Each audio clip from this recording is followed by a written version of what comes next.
All right, Mr. Chair, the recording has started. Very good. Thank you very much. Welcome, everyone. I'll go ahead and call the meeting, the Fire Service Membership Council to order. We can have a roll call, please. Yes. Chair Diehl, I have you. Vice Chair Nelson. I'm here. Good afternoon. Thank you. Brian Adams. Brian Adams. Ted Black. Ted Black. Rick Boisfort. Rick Boisfort. Darcy Davidson. Darcy Davidson is present. Thank you, Darcy. Michael Desrochers is excused today. William Hyde. Present. Ed Kaminsky. Present here. Brandon Sullivan. Brandon Sullivan. Kevin Lefebvre. Kevin Lefebvre. Larry Medina. Larry Medina is present. Thank you. Jonathan Lund. Here. Kelly Nicolello notified me he may be a little late. John Davin. John Davin. Craig Landau. Craig Landau. All right, that is it, Mr. Chair. It looks like we may not have a quorum at this time. I'll keep monitoring. Okay, thank you, Christine. Hopefully the other members will get on here soon. In the meantime, let's go ahead and we'll have our presentation, our guest presenter, Jonathan Flannery from ASHRAE. Sir, if you'd like to go ahead and give us the presentation, please.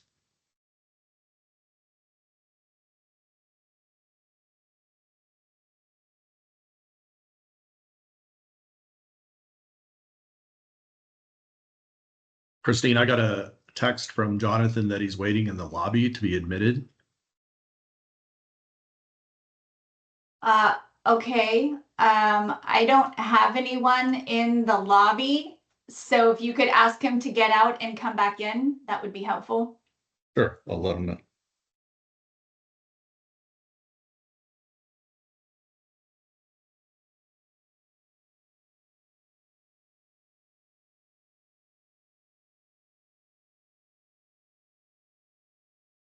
I just sent him that message.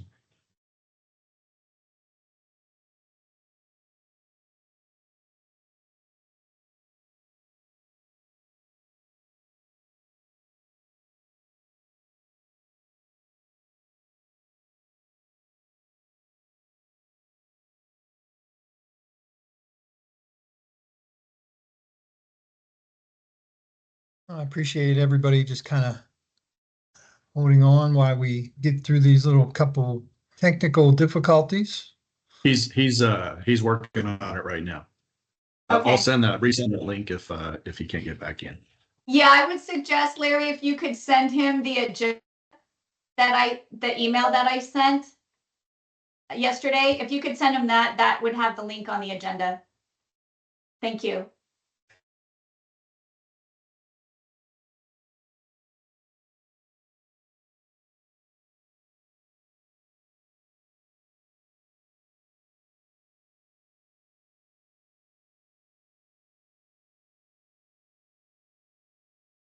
He's getting the same messages, what he says. But I just forwarded that agenda.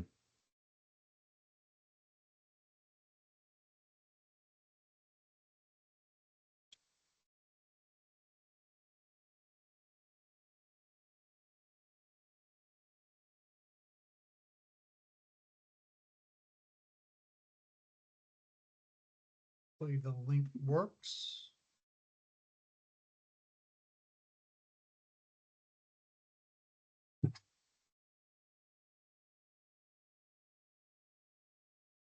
Christine, you're not getting anything that somebody's waiting in the lobby. I didn't see him pop up on. Not currently. Larry, what's his email? I'm seeing stuff pop up, but they're all being admitted of those people who are in the lobby for this meeting, because there's no, Larry, there does not appear to be a list of people in the lobby that I'm seeing. Right. Larry, what's his email? It's Jonathan J Flannery, JFLANNERY at AHA.org. Okay.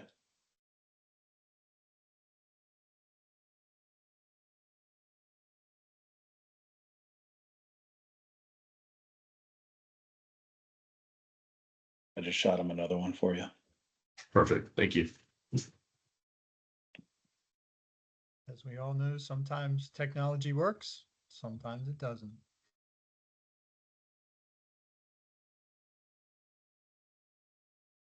Sadly, more often than not, it's not the technology. There's a certain amount of keyboard malfunction.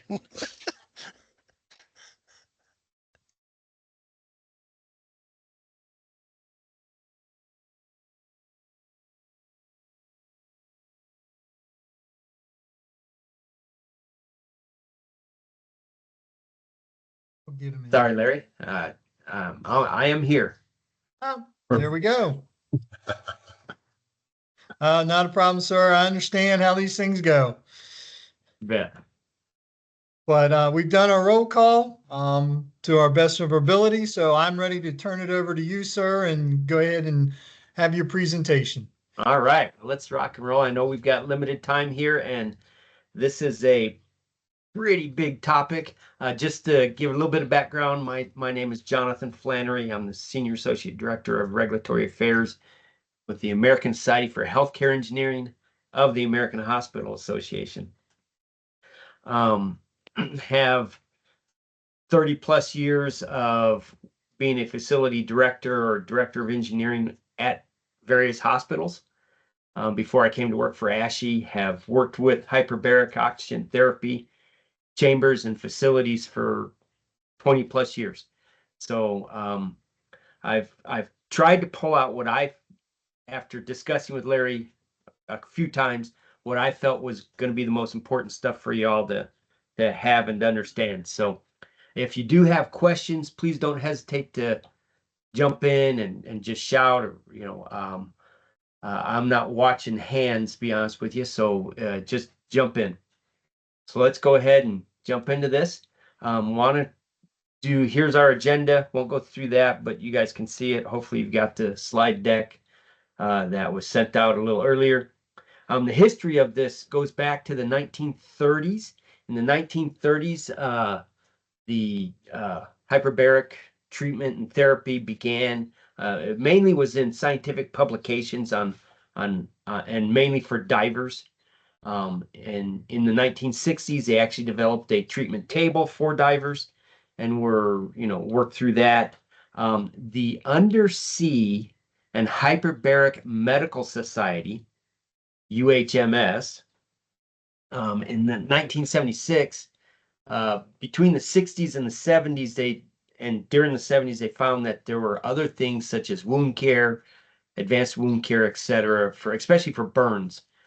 They found that hyperbaric treatment therapy could really help with that. So in 1976, the Undersea and Hyperbaric Medical Society established a committee, the Hyperbaric Oxygen Therapy Committee. That committee is really responsible for all hyperbaric oxygen therapy research and recommendations. And NFPA 99 stays closely aligned with UHMS in their efforts and in their research and recommendations. Just wanted to give you that background so that you understood where this was coming from. The purpose of the therapy is to make sure that our body tissues actually need oxygen to properly function, and the air that we breathe is only 21% oxygen. Of course, we know that it's mainly nitrogen. So hyperbaric oxygen therapy involves breathing 100% oxygen under an increased atmospheric pressure. That's why there's always a chamber involved that increases that pressure. The increased pressure in the chamber helps our lungs to collect more oxygen, and it helps expedite the healing process. And it's been approved for many different type of therapies. The FDA regulates both the oxygen that's used and the actual chambers. Hyperbaric chambers are considered medical equipment. Regardless of where they are considered medical equipment, and FDA regulates those chambers through a manufacturer's process. And that is really based on that the medical grade hard shell chambers, they have to meet the ASME PVHO1 standard, and that's the pressure vessels for human occupancy standard. So again, FDA regulates the oxygen and the chamber. That chamber is the standard that they really focus on is PVHO1, but it's also a requirement to meet the compliance with the local building codes. That is mandatory. That is part of the FDA requirement that you must meet the local building codes also, because we know there's significant concerns with fire safety, electrical safety, and structural integrity with the facility itself. All right. The FDA recognizes NFPA 99, the 2024 edition. This went into effect last September. Did I get my month right? Last October, sorry, last October. And they posted their recognition of NFPA 99 2024 edition. Prior to that, they were on the 2021 edition. This gets a little convoluted. You'll see here in just a second. FDA will accept declarations of conformity up through December of next year. As far as pre-market submissions, that only applies to the chambers themselves. All right. So FDA regulates those chambers, and if a manufacturer has already submitted a submission prior to October of 2024, they can still function under the 2021 edition of the code for that chamber. Everybody else has to meet the 2024 edition for the chamber. Now, that's FDA. The Centers for Medicare and Medicaid Services, they have adopted the 2012 edition of NFPA 99. So while the chambers have to meet the 2024 edition, the actual facility has to meet the 2012 edition of 99. All right. So that's where on the medical licensing side, on the medical treatment side of this, that's where this all falls into. All right. So we're currently on the 2012 edition when we're building the facility, but our chambers have to meet the 2024 edition. Now let's complicate that one bit more, because FDA does require the meeting of local building codes. All right. So here's what we know in the building codes. In 2012 edition of the IBC, section 40710 addressed hyperbaric facilities. All right. Now the facility is where the chamber is actually used. Okay. And at that time, NFPA 99 chapter 20 was required. Note that that's the earliest reference to hyperbaric facilities in the IBC. Okay. Section 407 no longer exists because in 2015 that was moved to 425. So right now, 2015, section 425 required all facilities to meet NFPA 99, chapter 14. From the 2015 through 18, 21, 24, that language has remained the same throughout. Okay. So where we can really tie our hats on is that a hyperbaric facility since 2015 have to meet NFPA 99 chapter 14. Some people have argued, well, that's just for I-2 facilities only. That is not for I-2 and healthcare facilities. Section 425 is the special uses. It's for all hyperbaric facilities. All right. In 2015, we also put in a requirement. When I say we, the ICC Committee on Healthcare put in the requirement in section 611, again, for special use areas, that all hyperbaric facilities would be inspected, tested, and maintained per NFPA 99 Chapter 14. That has followed through every edition all the way up to the 2024 edition and hasn't been changed for 2027 either. I guess I should make that clear. So all the way up through 2027, that language exists. Should be noted that in 2024, it changed to section 609, but it has the identical language. All right. And 2024 edition of IFC references the 2024 edition of NFPA 99. So this is where it gets a little tricky, because CMS requires the facility to be built per the 2012 edition, but the building codes require 2024 edition. There are some specific differences there. So that's where, you know, when going into this type of a design, what we recommend healthcare facilities to do is to follow the 2024 edition and get a waiver from the city or county or wherever they're applying for the state. Typically it's a state, to allow for the 2024 edition to be used because of increased safety for the patients. And I am not aware of anybody that's run into issues with that. The challenge we run into as healthcare facilities is that our surveyors, the accrediting organizations, come out and they're going to be looking at 2012, and there are some differences. So having, you know, a letter or approval by the ASHRAE is important when they're doing that. I'm not aware of anybody having any troubles with that and being cited for being safer than what the 2012 edition says. So any questions on that? That's kind of that really boils down to what we really need to be aware of when you're headed out to look at these facilities. And again, any hyperbaric facility, regardless if it's medically licensed or not, per the IBC, has to meet NFPA 99, and per the IFC should be inspected, tested, and maintained per the 2024 edition of NFPA 99. Pause there. Not hearing anything.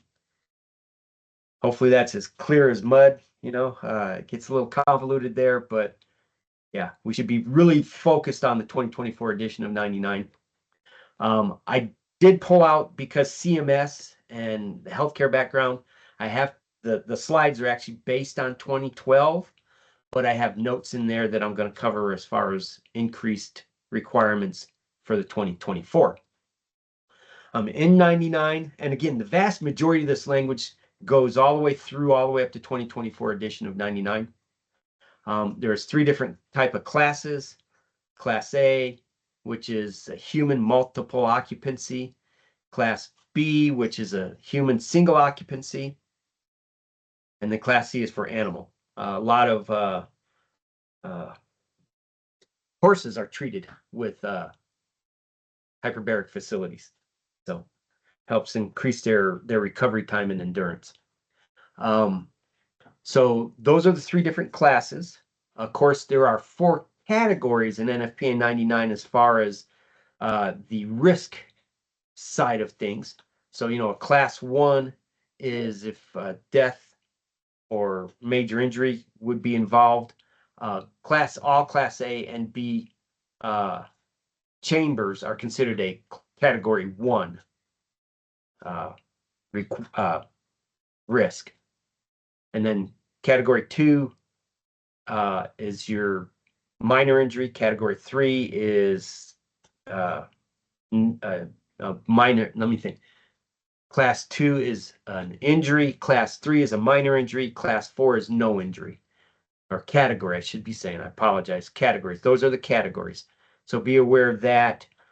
There should be an assessment of some type done by the owners that shows what category these fall in. Okay. For a Class A facility, there is a required protection of a 2-hour fire-resistant construction when it butts up to any other type of facility.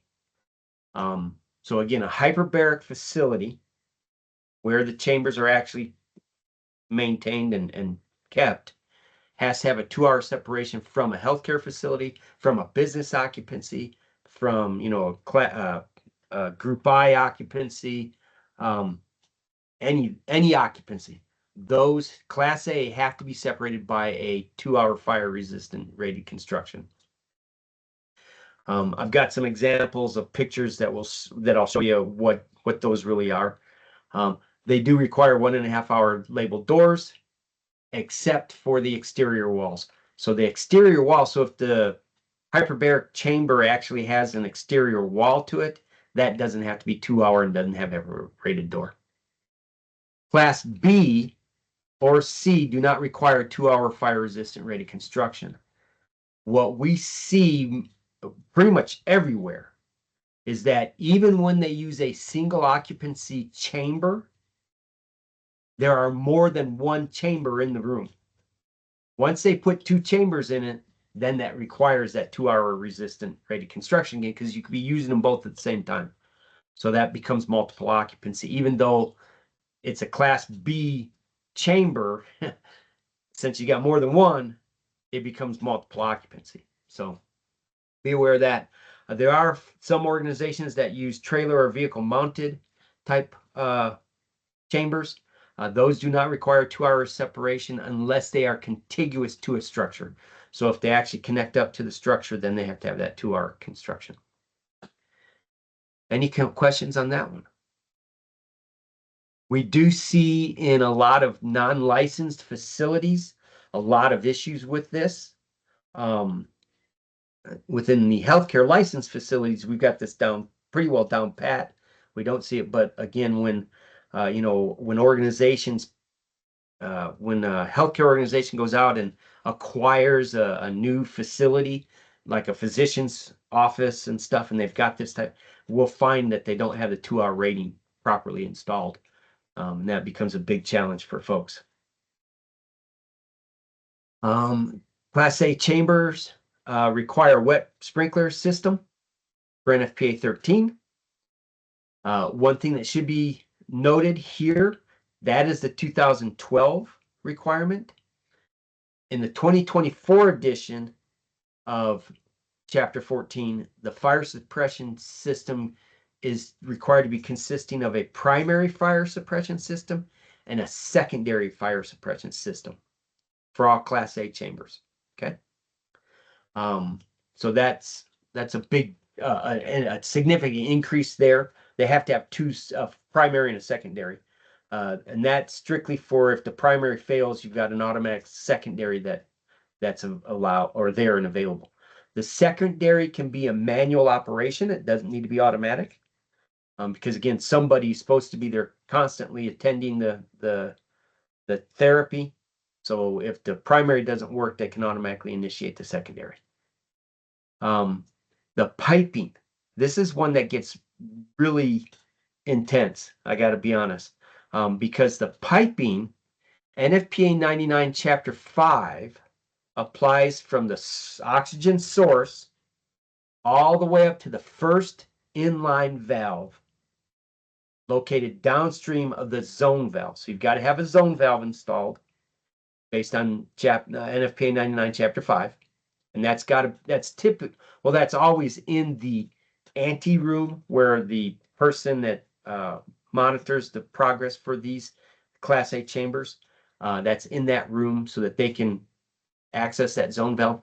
And then downstream of that zone valve, you're going to have an inline valve located prior to the chamber again. That's where Chapter 5 ends. And then the PVH01 picks up from that point on. and all the piping actually inside the chamber is per PVH 01. Most of these chambers are manufactured, and that's why that exists, because they're manufacturing it per PVH 01, and it comes lock, stock, and barrel. You plug it in, and then you have your connection, and that downstream zone valve is where you end your chapter 5. A lot of folks in the non-medical type facilities are not aware that they have to meet NFPA chapter 5, NFPA 99 chapter 5, and a lot of times they don't have that zone valve, and they don't have the downstream supply source inline valve. So that's one that we find quite often again. Shutoff valves have to be provided at the point of entry to the room housing the chamber. So again, that's for your Class A chambers. They always have a door on them. And so that type of chamber actually has a shutoff valve right at the door. And that's so that, again, so that it can be shut off very quickly. One of the other things that we find significant issues with are emergency depressurization. All chambers have to have a depressurization capability. Class A, they have to be fully decompressurized within 6 minutes, and Class B have to be within 2 minutes.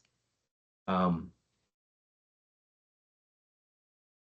other thing that I thought important to note is that the 2024 edition, this actually came in the 2018 edition, the room housing a Class A, B, or C chamber has to have at least one 2A 10BC fire extinguisher in it. So, the facility, that ante room has to have a fire extinguisher in it. We see a lot of people missing that still. So, and that actually goes for the medical facilities, not just the people. It gets tested for the 5-year test, gets taken out. Someone doesn't replace it properly, they're missing, and yeah. So we find that occasionally. So that's one thing that should be really looked for. Moving on, here's some things that are not allowed that you might think kind of a little interesting, but fire blankets and CO2 extinguishers are not allowed for Class A chambers. You're already heavily pressurizing the air. You've got 100% oxygen in there. You go in with a CO2 extinguisher, it could really impact the people in the room. It could kill them, actually. So, and fire blankets, the reason you don't want fire blankets in there is because they cause, even though they're there to suppress fire, the material with the increased oxygen and increased pressure could really cause a major problem with actually engulf the patient with fire by using a fire blanket. So that's why they're not allowed. Heat detection is required in Class A chambers, and those systems have to be tested semi-annually. That's the depressurization, the heat detection, all that has to be tested semi-annually, which is very different than most heat detectors. Most heat detectors are annual. So, but these have to be semi-annual. Important to understand that the equipment has to be explosion or implosion. It can't present an explosion or implosion hazard. They don't have to be explosion proof, but they can't present that type of a hazard. The equipment typically in these type of facilities should be specially manufactured. I'm not familiar enough with the non-licensed facilities, whether that is a problem or not. So that's something you should definitely ask about. How do you know that the equipment being used in the ante room, being used in the room where you have a single chamber, is explosion or it doesn't present an explosion or implosion hazard? And then, of course, the equipment should be rated, tested, and documented for intended hyperbaric conditions prior to it actually being used. Again, at healthcare facilities, we process that through our biomedical office. And that's documented, and we have that process well maintained. Within chambers, within the chamber itself, there has to be a CO2 monitoring. And that actually applies to Class A and B chambers. And for the 2024 edition, that language has been modified some where it states that the chamber atmosphere shall be continuously monitored for combustible gas concentrations also. So you have to have the CO2 monitoring, but in 2024 edition, and that's new to 2024, they have to monitor the combustible gas concentrations within the chamber itself also. We want to be able to, if the combustible gas concentrations increase, there's a 10 level L 10L that you've got to be able to have an alarm to stop that, or to be aware of that, so you can actually decompress the chamber and restart the treatment. So, all right. Administration and maintenance is where we see our biggest issues. Larry and I were talking about the fact that the issue that happened here just recently with the 5-year-old boy, some of the administrative processes were missed, and that's why that young man or that young boy died. So I've just highlighted some of the big issues that we see. You have to have a responsible person that enforces the program. That can be a safety officer at most of our healthcare licensed facilities. That's the safety officer takes this responsibility. But at some of the business offices or business type occupancies, you'll see the physician or the director of the facility will take that responsibility. Each facility must have an on-site hyperbaric safety director. That is required in the code in chapter 14, has been from 2012 and on. We see this where, as organizations get bigger and bigger and they consolidate, as they get bigger, they want to have a responsible person on the corporate level and nobody at the facility level. Every facility, and if I've got a hyperbaric chamber on floor 3 and I've got another one on floor 6, I have to have an on-site safety director for those. Okay. And in licensed healthcare facilities, we make it the person that actually oversees the operators of the thing. Their supervisor is that individual. That individual is responsible for establishing the emergency procedures. Those have to be developed, and all personnel have to be trained in those procedures. One of the survey processes that we go through on a triennial basis is they always go in and quiz the hyperbaric staff on, the operators. What are the procedures? What are your emergency procedures? And they'll actually have, the surveyors have gone through those fairly in depth, and they'll go in and ask, and if you skip a step, you're going to be in trouble. So, and that's because it's such a vital, the emergency procedures in these areas is absolutely vital. You've got to be able to respond instantly within seconds and minutes, because otherwise people get seriously burned and harmed. The fire drills and training has to be conducted annually. And then that needs to be documented and provided. And again, that's not just medical facilities, that's all facilities. They're supposed to be doing at least an annual training, an annual drill, and updating their procedures annually. Some other very important things that are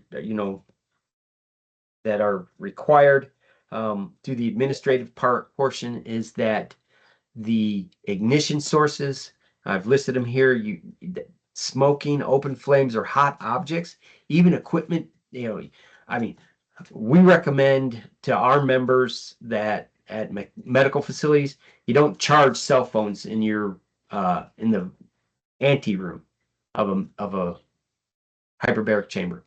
Just Hey, don't do it. Jonathan, I'm Yeah. going to cut in here a little bit because we need to bet. keep moving here. But I guess there was one question that came through the chat. Oh, okay. And wondering if there were any insights or lessons from the recent explosion. And I know it was paid to this. So if you could just really briefly just Yep. kind of address that and wrap things up. You bet. Will do. So the big issue that had came out from that incident was that the patient wasn't properly grounded. That's why I put the grounding requirement in here. Whenever there's an atmosphere of more than 23.5% oxygen, the patient themselves have to be grounded. The grounding pathway has to go from their skin to the chamber. And that's what caused that issue. Some of the other issues were they didn't check the young men's clothing properly. You're supposed to be in 100% cotton blend or 100% cotton blend and no more than 50% polyester for a class B. So class A is for 100%. You know, every medical facility takes and provides, you got to take everything off and put on their clothes. Let me show a few pictures of this. So here's an example of your multi-place or your group class A multi-place chamber. You see they've all been given clothing to wear and they're in, you know, the blankets are all provided, etc. You see here the same thing. This is a monoplace, as we call it. So the class B chamber, all right? And then you have soft chambers. And new thing that they've found is, especially for altitude sickness, is they're looking at these zippered bags because it's much easier and quicker to do for altitude sickness. And that's where we can have some issues. You can see that young lady there doesn't have the proper, or wasn't provided, appears not to have been provided clothing. So that's one of the big issues we see there is they've, you know, making sure when you're, when you're doing in medical field, you don't go into our chambers and here's a great example of the outside anteroom right here. The outside anteroom, you can see the chamber and everything. This is a multi-place chamber. You know, the people have a changing room, they change and then go into here. So, you know, it's real important that this is done in a comprehensive way, that, you know, there's a well-defined operational procedure. They've got to have operational procedures in place for this. Any other questions? That wraps up all I had. Highly recommend that if you're going out to inspect these, especially in a non-licensed facility, that you go through Chapter 14 and make some notes and pull out what you think is going to be important there. Any other questions, thoughts? No, I think this was great, Jonathan. I appreciate it. And it's a wealth of information that we can all take and use out in the field. And I appreciate you providing the slides. Christine will have that available later on for everyone to reference. Any other comments or questions? Again, thank you very much, Jonathan. I appreciate it. I'm sure we can pass on. You bet. And if anyone wants to go more in depth, you know, please reach out to me. Larry has all my contact information, and please share that when you share the slide deck. You know, reach out to me. We can have a great discussion. Will do, sir. Thank you. All right. Thanks, Tim. Christine, I'm going to check back in with you. I believe we now may have a quorum.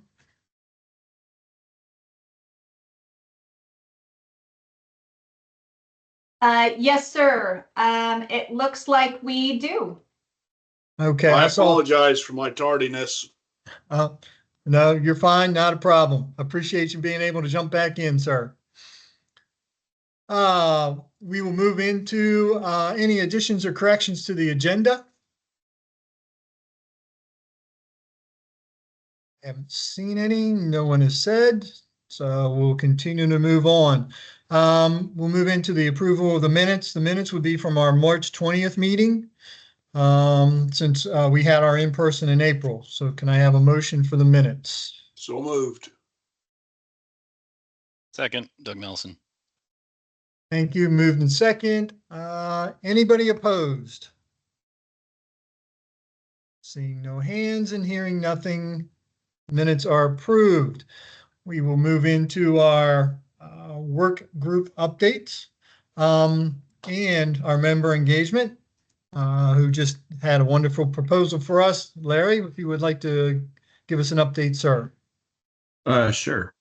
Yesterday we had a meeting with the work group, and we continue to work on the presenters and filling out potential presenters on our list of topics.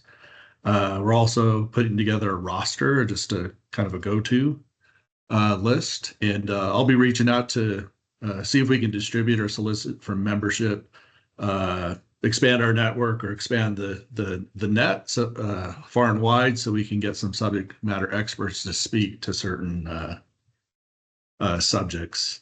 We're also going to put, I'm probably not going to say it right, but basically work on a membership engagement. I think Christine called it a one-pager, but basically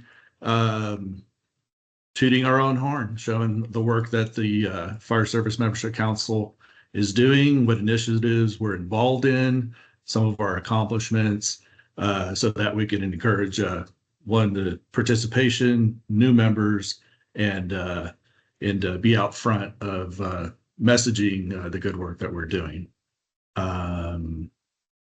That's all I've got. No, that's great, sir. Appreciate it. Again, great initiatives. Looking forward to bringing that and continuing to put the fire service out there to get more members. I know Mr. Desrochers is not online. Christine, did he provide you with a report for emerging issues and trends? He did. He had a small, a short report. They had a great conversation at their breakout session in the Orlando meeting. They discussed the list of items that they're working on. And for those of you who may remember, he has Emerging Issues and Trends has a spreadsheet that members can add topics to for consideration by the work group. So they're going to be working on redoing that form to make it a little bit more user-friendly, and I'll be working with them to see if we can't put it on the member community FSMC web section, so that people can once again be able to add information into that form to better connect with our members and the current topics going on. And that's it. Okay, thank you very much. I did not see Kelly come online. I don't know if he provided a report or not. He asked me to provide a report. The group met last week, I believe it was, as well as the breakout, which they also appreciated. I know Darcy is here on the call, and she was in that meeting as well. The group did work through a couple of documents that were drafted for edits so that it can be finalized and sent back to me for work with marketing to be able to get them finalized for distribution out to all of our members. So I wanted to open it up to Darcy if she had any other comments. I know.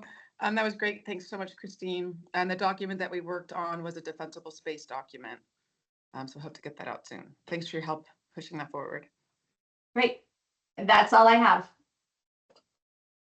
Very good. Thank you. Again, another group doing wonderful stuff and looking forward to everything they're going to be producing. Our last one is training and education. Mr. Black or Mr. Lund, either one, provide us an update, please. Sure thing. We met 2 days ago. We reviewed our goal assignments, and listening to Larry, apparently we need to work with member engagement group. One of our goals is to create an instructor resource list with instructors and classes in terms of topics and various forms of delivery, whether it be webinar, in person, etc. So it sounds like we might have a little bit of overlap there, and maybe we can combine efforts. Our other two goals are working on a soft skills customer service class geared towards inspectors and code officials. And then our third goal is to put together one-page instructional sheets. We initially had several different topics that we were going to talk about, and we've decided to lump our efforts this year into alternative energy sources and come up with a one-page alternative energy overview, and then get into the various different types, and have subsequent one pages off of that, and have a little brand recognition, and build maybe a little bit of a portfolio before branching into other topics. The idea there would be a brief summary or resource list of code requirements related to the topic, and then supporting educational information that we've vetted. I guess our goal is more of a, if you Google search, I'll pick on hyperbaric chambers today, you can get a range of information. But our idea was to kind of curate that information and make sure it was vetted and reliable, and also put the code information with it. So we have leads assigned to each of these, and we are working through each of these three goals in the next year. That's it. Great. Thank you very much. Again, looking forward to, that group coming back and producing some wonderful information and great stuff for all of us to use. We will move into our reports of officers and liaisons. And I did see our liaison from the Board of Directors, Director Toomey, come online. So the floor is yours, sir. Hey, Tim, do you hear me? I'm on the road today. Yes, sir, we got you. All right, perfect. Good afternoon, good morning, good day, I guess, for everybody. Hope everyone had a good experience in our in-person meeting in April. Hard to believe, but there's stuff coming out for October and the annual conference already. So I see that on the agenda further on, but just reminder that the early bird registration is open. The other thing is we're halfway through Building Safety Month, so get your proclamations in and make sure everyone's getting the social media outreach out and supporting that initiative. You'll see the board's proposed bylaw amendment that talks about the possibility of a removal of a director. That's been posted on the website under the annual business meeting, and some information about that. So that's out there and available. If in the hopefully unlikely event we have to remove a member for cause, it's a pretty high bar, but tried to receive feedback from the membership at the ABM in October and make some adjustments and hopefully bring it forward again in case that tool had to be used for some reason. Next week should be getting the strategic plan out. That's going to be published, I believe, at the beginning of the week. There's a sort of a high-level one ICC concept, and it's as I mentioned at our meeting last month. It's strategic. It's a high-level document. It doesn't go quite in the weeds as the plan in the past, but that's sort of the direction that a lot of these strategic plans are going, and the guidance that ICC received from the firm that was hired to assist with it. But it's all about empowering membership, protecting communities, and strengthening ICC as a whole. So I think it lays out pretty well, and I'm sure there'll be some questions, but look forward to getting that document next week, and then we can talk about it more probably the following meeting. I'm on council policy, and we're continuing a lot of work on council policy updates. We have a meeting in I think 2 weeks for that. And then our next in-person board meeting is in July in San Diego. So I think that's all I have. I quick looked at the list when I stopped here. I think Director Metz might be on, but other than that, I'm not sure if there's any others. So I'll pause there, and thanks for having me. Thank you, sir. Always appreciate it. Yes, I saw Director Metz is still on the call. It's wonderful to have him on the call. So if he'd like to say anything. Thank you very much, Mr. Diehl.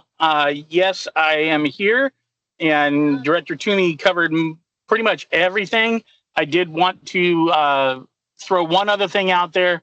Those of you that did not see, we did have a resignation from one of our board members, Director Jose. Will be our new director of Latin America. So we're doing a huge push right now to deal with coding processes for Latin American nations in the Caribbean and South America that are looking to adopt ICC codes. We felt that it was really important to have relate to the Latin American community, and Director Roig threw his name in the hat, and he was the hire. So that leaves a vacancy, and we are in the process of vetting candidates to do an appointment.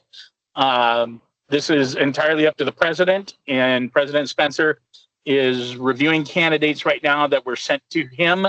And we hope that hopefully by the end of the month, we will have a board meeting that will allow us to seat a new director who will then have to run for re-election come October. You'll probably start seeing candidates. I'm hearing a lot of candidates this year that are going to throw their name in the hat to run for board positions, which is great to see and hear. But if you guys have any questions on that process, feel free to reach out to myself or Director Toomey. And finally, I did want to send regards from Director Benjamin Bredmore. He hoped to be on this call and was called away at the very last minute. So regards to the FSMC, and we look forward to working with you guys at the next annual conference in Cleveland. Thank you. Yeah, thank you, Director Metz. I know we appreciate the information and look forward to working with the board again on multiple levels. I didn't see any other directors. And so we'll continue to move on. Report from the chair. Once again, been a busy couple of weeks and trying to get everything together, but it was great having everybody in the room in April in Orlando, and I think that it was well received. I've had a lot of good comments from our breakout groups and very productive as usual. So I look forward to that next in person, like you said, in Cleveland once again. On the membership councils, I'll have some more words and information on that later on. But I'll go ahead and turn it over to Vice Chair Doug Nelson for a report. I don't think I have anything to report today. I'll just echo, it was great to see everybody in person. And thanks, Larry, for that, setting up that presentation. I think that was a great presentation today. Agreed. Thank you, sir. And of course, we will now turn it over to our ICC liaison staff. Carl, you want to take it and direct it down? Absolutely. Thank you, Mr. Chair. Hi, everybody. Carl Fippinger, Vice President, Fire and Disaster Mitigation at the ICC. Thanks for joining us today. Lots to report since the last time this larger group was together. It was good to see the full group of the governing committee together, less one. So we had everybody less one of our governing committee representatives in Orlando with us.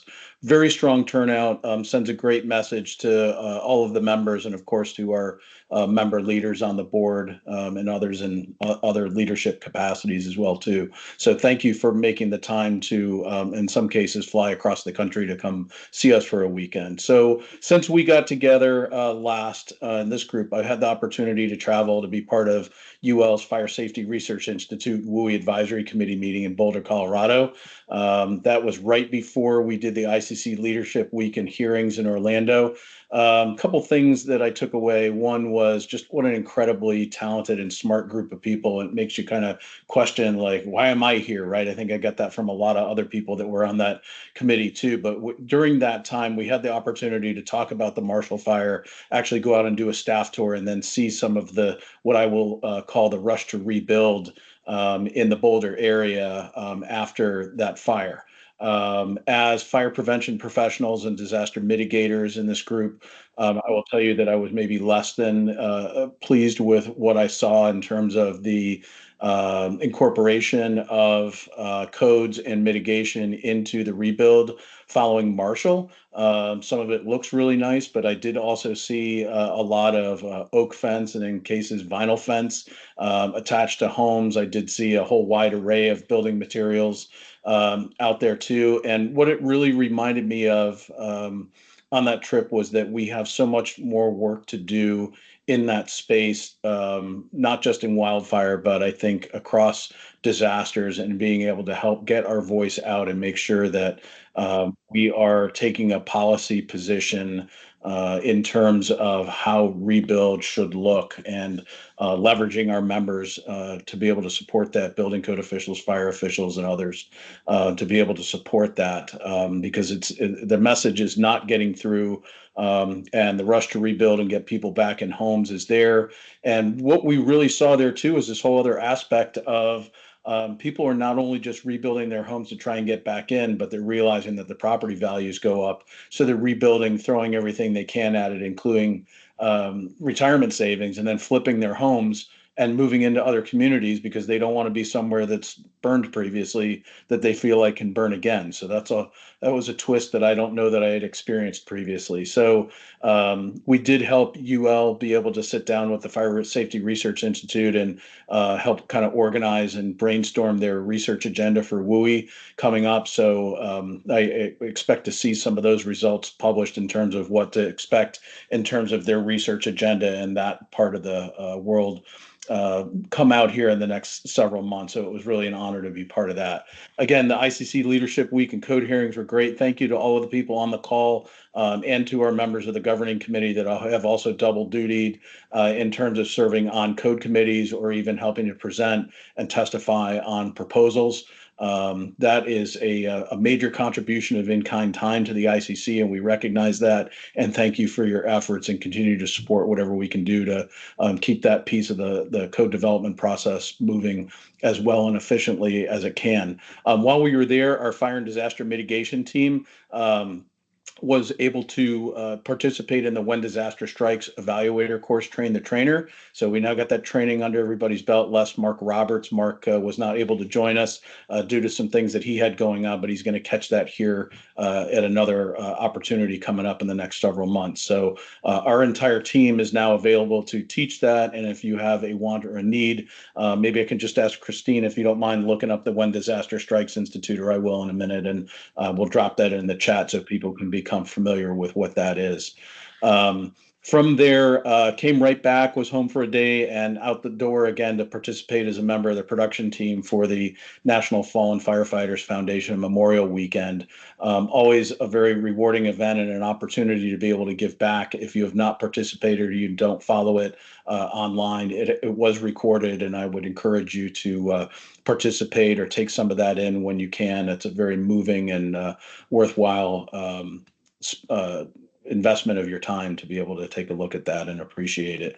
140 names were added to the rolls of the foundation's memorial this year. So it was a complete honor to be able to work with some of the families and particularly the production team to make this a successful event yet again.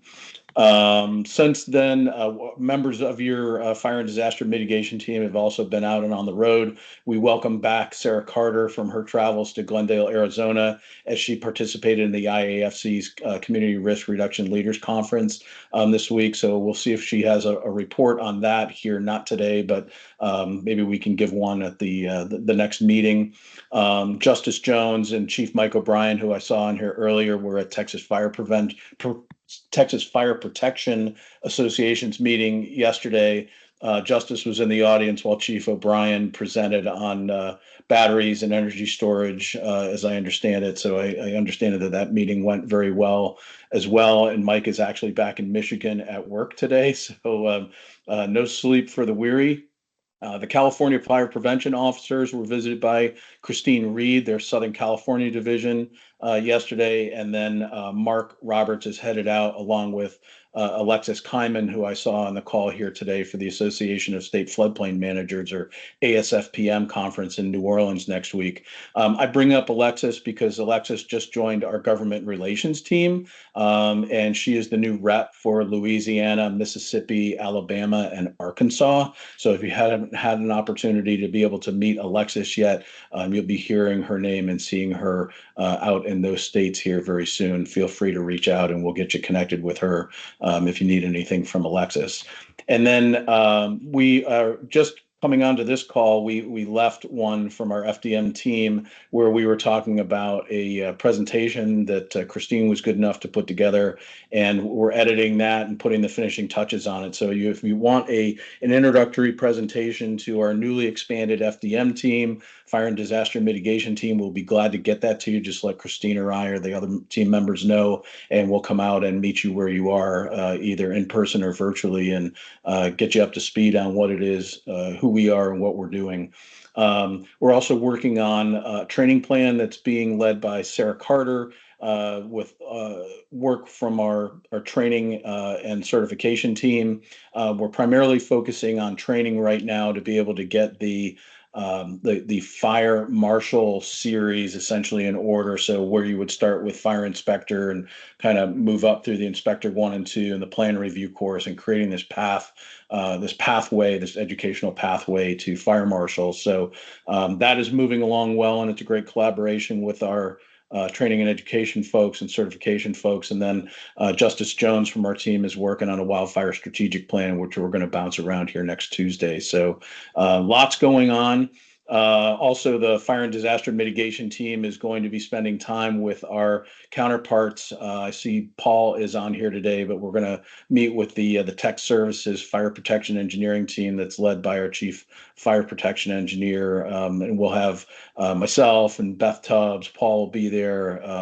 Scott will be joining us virtually, and then Julie.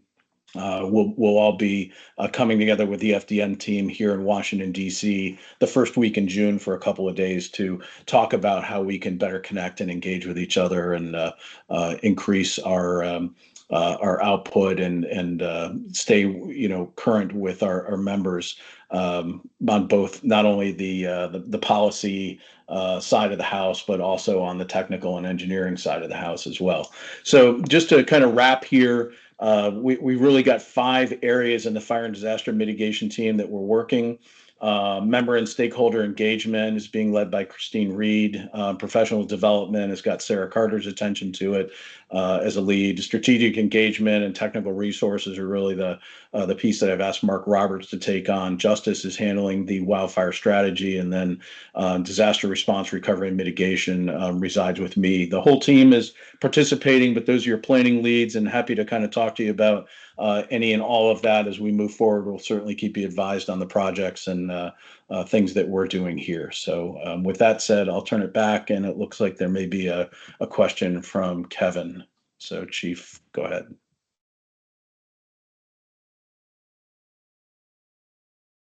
Sorry if I raised my hand, it's just by accident.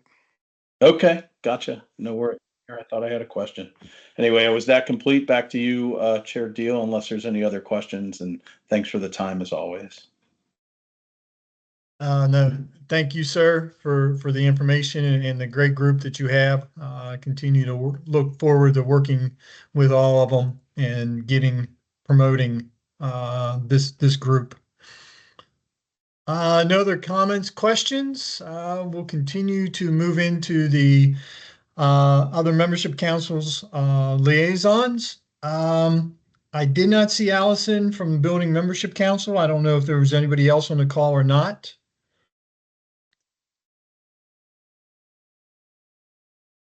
Not seeing anybody raise their hand or speak up. So I'm not sure even when their next meeting is. I know they were supposed to have one and it kind of got postponed.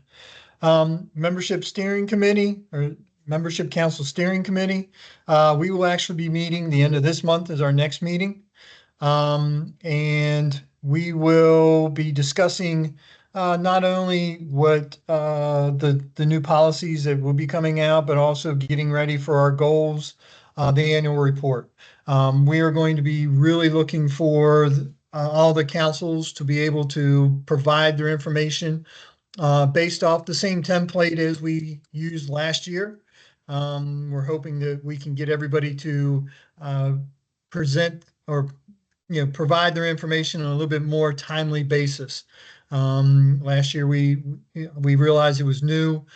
Some groups struggled, but this year by keeping the same format, we look forward to updating those goals, increasing those goals, but using the same format so that each council should be better equipped. Later on in June and July, you should be hearing something from the membership concerning the voting and elections. They're still fine-tuning some processes for those that will be from last year's electronic voting. Again, it will be electronic. And that's what I have right now from the membership steering council. I don't know if anybody from Global was on. I did see Lisa from Emerging Leaders. If you would like to give us an update, please.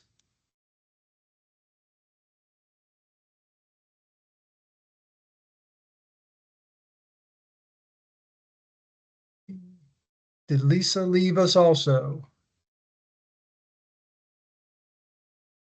No, she's on and her mic is showing on, but we're just not hearing you, Lisa, if you're speaking. Okay.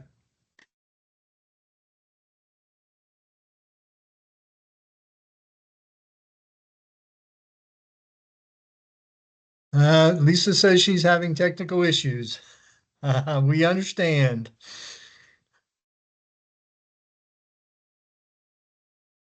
All right. But we'll see if she comes back on. Again, she's just in the chat. She put in an update, which I appreciate. Reminder for everybody for Building Safety Month, the course is still occurring. And to make sure you get your proclamations on. So we'll continue with that. Anybody from sustainability? Shane Hooper here, Mr. Chair. There you go. Speaking of Building Safety Month, the SMC posts a daily video, a daily post regarding every day during Building Safety Month. I check mine out on LinkedIn, so please take a look. If you like the subject, please pass it on. We also have the Coffee with the SMC coming up tomorrow morning, 10 o'clock Central. And the topic tomorrow is role of energy raters in code compliance. And please check that out if you would like to. Thank you, sir. Well, thank you for the update. Any other liaisons? Okay. We will continue to move into ongoing business. I just wanted to basically, we all had our in-house meeting, but of course we all know that the code hearings continued on. And I just wanted to open it up to anyone on the membership council to, if they wanted to provide an update from those code hearings on any of the topics that were there.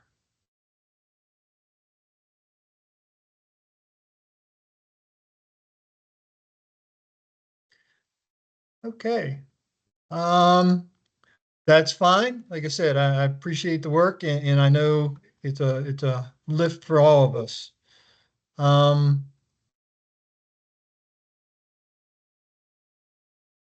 And so we'll continue new business. I put this under new business just because I want to make everybody kind of aware and turn it over to Christine for more information, please. Yes, so you probably got an email from ICC regarding the upcoming conference and expo, as well as the committee action hearing group B number 2 in October in Cleveland. So just wanted to remind you that there is the event information, hotel information, registration information, all on the ICC website. If you go to the events tab at the top and then click on the annual conference, you'll be able to see all of that information. I will say that I've heard from a few people that there are challenges already with getting hotel reservations. So you might want to get your reservation sooner than later. I did a little testing and I found that it really kind of depends on the dates that you're plugging in to whether or not if you're using a governmental member path or a general attendee path. So just stick with it. People have kept trying and they eventually get their reservations. So just know that that is out there already. For the governing committee members for the Fire Service Membership Council, I sent you all an email with a bit of instruction and guidance to how you can register as part of the governing committee for a full access pass to the conference, as well as some guidance again about the in-person meeting that is scheduled for October 22nd from 10 to 12 local time. We'll be obviously through Tim and Doug, we'll be preparing an agenda as we get going. But if you have any questions about what your abilities are, or if you're able to attend or not attend, please let me know. And if you have any questions about registration, let me know that as well. So we'll be giving out more information as it gets a little closer. But since the main email came out to everyone, I wanted to make sure to address a little bit of information at this time. So that's all I have, Mr. Chair. Thank you, Christine. Any questions or comments real quick? All right, I'm not seeing any. Of course, our next meeting is June 19th. It will be virtual, but I do know that we did have a request from Joe McElvany to bring up a topic.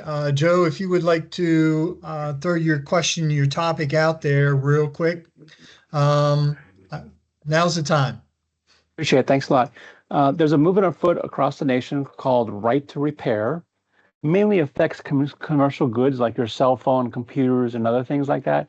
But it's also affecting the fire protection life safety systems. Some people are trying to repair smoke detectors that go on a fire alarm panel or a pull station. And there's some issues dealing with this, with listings and quality to make sure it's the right product line. There is a movement afoot to add new language into the codes. And I just wanted everybody to keep an eye on that and then just be prepared to it's an emerging issue that's going to affect us, as contractors, AHJs, and the listing agencies also at the same time, and manufacturers. So just keep an eye open for it. That's all. Thank you, sir. Any questions? Something new? Yeah, definitely another one of those emerging trends that we need to be aware of. Any other questions, comments from anyone? Well, everyone, I appreciate it. I look for a motion adjournment. So moved. Second. There we go. Moved in second. Appreciate everybody. Stay safe, take care, and we will see you all later. Thanks, Tim. See you later, everybody.